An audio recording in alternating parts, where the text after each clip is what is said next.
ગ્રામ પંચાયતોની ચૂંટણીની જાહેરાત બાદ મહેસાણામાં આખરી મતદાર યાદી જાહેર ન થયા હોવાનો આક્ષેપ છે।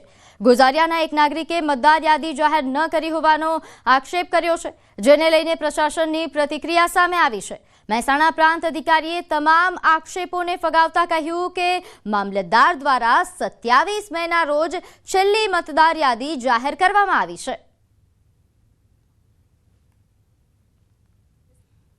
પણ મહેસાણા તાલુકાના મામલતદારે મતદાર યાદી પ્રાથમિક મતદાર યાદી પ્રસિદ્ધ કરી નથી। રાજ્ય ચૂંટણી આયોગ દ્વારા 27/5/25ના રોજ મતદાર યાદીની આખરી પ્રસિદ્ધિ કરવામાં આવેલી હતી, જે મુજબ મામલતદારશ્રી દ્વારા પણ 27/5/25ના રોજ મતદાર યાદીની જે આખરી પ્રસિદ્ધિ કરવાની હોય તે બાબતની તમામ આખરી પ્રસિદ્ધિની પ્રક્રિયા પૂર્ણ કરવામાં આવેલ છે।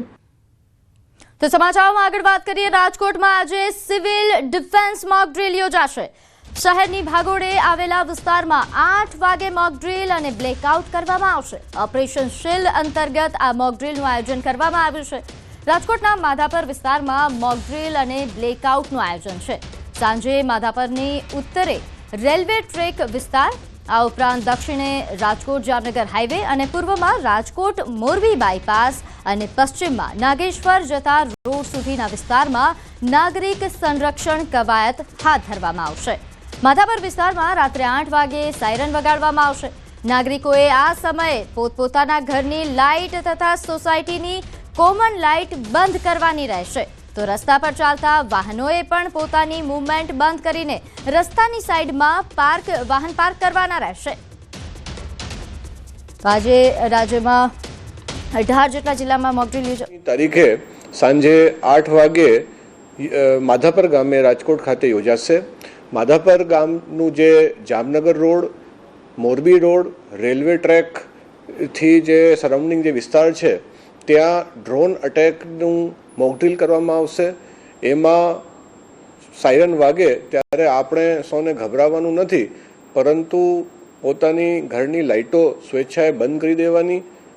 આપણે રસ્તા ઉપર ચાલતા હોઈએ તો પાર્કિંગમાં સાઈડમાં વાહન પાર્ક કરી લાઇટો બંધ કરી દેવાની અને કોઈ પણ અફવાઓ ઉપર ખાસ કોઈ ધ્યાન ના આપવાની હું આપ સૌને અપીલ કરું છું।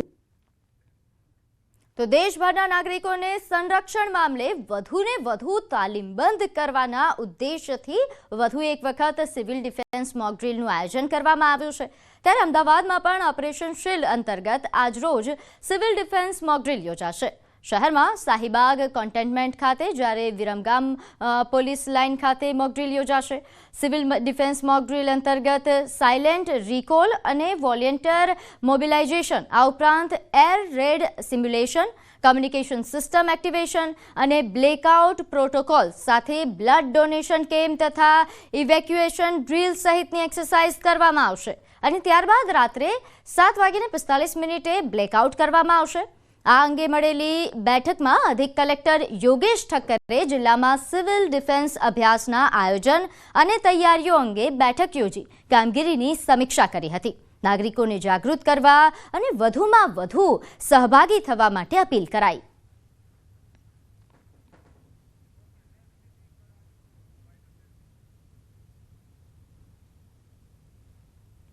મોક ડ્રીલમાં 6 અલગ પ્રકારની એક્ટિવિટી અને ડ્રીલ કરવામાં આવશે।